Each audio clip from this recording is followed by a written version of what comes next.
सपा पर बरसा अयोध्या के श्री राम का आशीर्वाद। मोदी हुए हताश, भगवान राम हुए नाराज। जिस सरकार ने राम मंदिर दिया, उसको करना पड़ा जीत के लिए संघर्ष। पूर्व विधायक इसलिए बोल रहा हूँ, सांसद बनने वाले हो।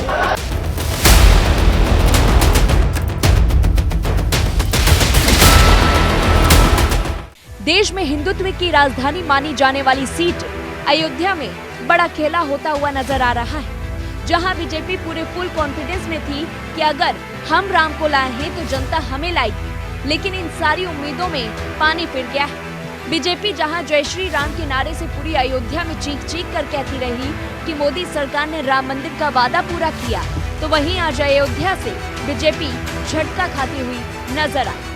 बता दें कि फैजाबाद सीट से इंडिया गठबंधन के प्रत्याशी अवधेश प्रसाद ने जीत दर्ज। अवधेश प्रसाद सिंह को दोपहर 3 बजे तक की गिनती में अगर देखा जाए तो 3,25,032 वोट मिले थे, तो वहीं भाजपा के लल्लू सिंह को 3,08,520 वोट मिले थे। जिस अयोध्या को लगातार राम नगरी कहकर संबोधित किया गया, जहां पर सबसे ज्यादा बीजेपी ने राम के नाम पर वोट मांगा, उसी सीट पर समाजवादी पार्टी ने खेला कर दिया। बड़ी बात यह थी कि राम मंदिर का प्राण प्रतिष्ठा कार्यक्रम भी इसी साल जनवरी में हुआ। ऐसे में बीजेपी को पूरा विश्वास था कि उत्तर प्रदेश में तो आसानी से स्वीप कर जाएगी, उसे वहां से जनता का पूरा आशीर्वाद मिलेगा। इसी वजह से 80 की 80 सीटें जीतने का दावा कर दिया गया। लेकिन जो नतीजे सामने आ रहे हैं, उसने मोदी योगी की चिंता को बढ़ा दिया।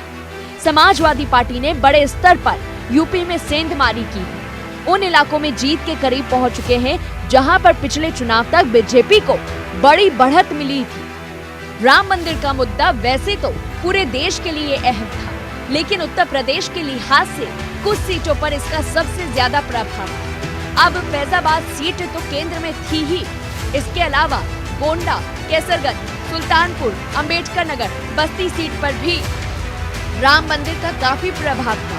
ये सारी सीटें फैजाबाद के आसपास ही पड़ती थी। ऐसे में यही माना जा रहा था कि यहाँ से बीजेपी को ज्यादा चुनौती नहीं मिलेगी, लेकिन चुनावी नतीजों ने सभी को हैरान कर रख दिया। हैरानी की बात यह है कि फैजाबाद सीट से बीजेपी के लल्लू सिंह ही पिछड़ कर रह गए।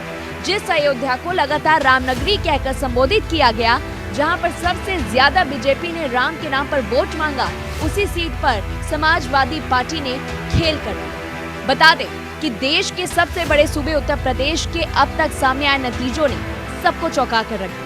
तमाम एग्जिट पोल के दावों को गलत साबित करते हुए उत्तर प्रदेश में समाजवादी पार्टी सबसे बड़ी पार्टी बनकर उभरी। यूपी में सपा भारतीय जनता पार्टी से भी आगे रही। समाजवादी पार्टी ने जहां 36 सीटों पर बढ़त बनाई हुई है, तो वहीं कांग्रेस 7 सीटों पर आगे है। बात अगर भाजपा की करें तो बीजेपी 32 सीटों पर आगे है, तो वहीं भाजपा अयोध्या लोकसभा सीट से पीछे है। फैजाबाद सीट से समाजवादी पार्टी ने इस बार पिछड़ा काट चलते हुए अवधेश प्रसाद को चुनावी मैदान में उतारा था, जो कि अब चुनावी नतीजे सामने आने के बाद अखिलेश यादव की जो रणनीति थी वो अब रंग लाई है और अवधेश प्रसाद अयोध्या से जीत गए। उत्तर प्रदेश की फैजाबाद लोकसभा सीट पर समाजवादी पार्टी की जीत हो चुकी है। इस सीट पर बीजेपी ने लल्लू सिंह को प्रत्याशी बनाया था, जो कि अब हार का सामना कर रहे हैं और अपनी हार को स्वीकार भी कर चुके हैं। वहीं जो नतीजे सामने आए हैं वो यही कह रहे हैं कि राम की नगरी अयोध्या में इस बार सपा ने जीत हासिल की। इस पूरी रिपोर्ट को लेकर के आपकी क्या कुछ राय है, हमें कमेंट बॉक्स में बताएं। तब तक के लिए देखते रहिए न्यूज़ 1 इंडिया।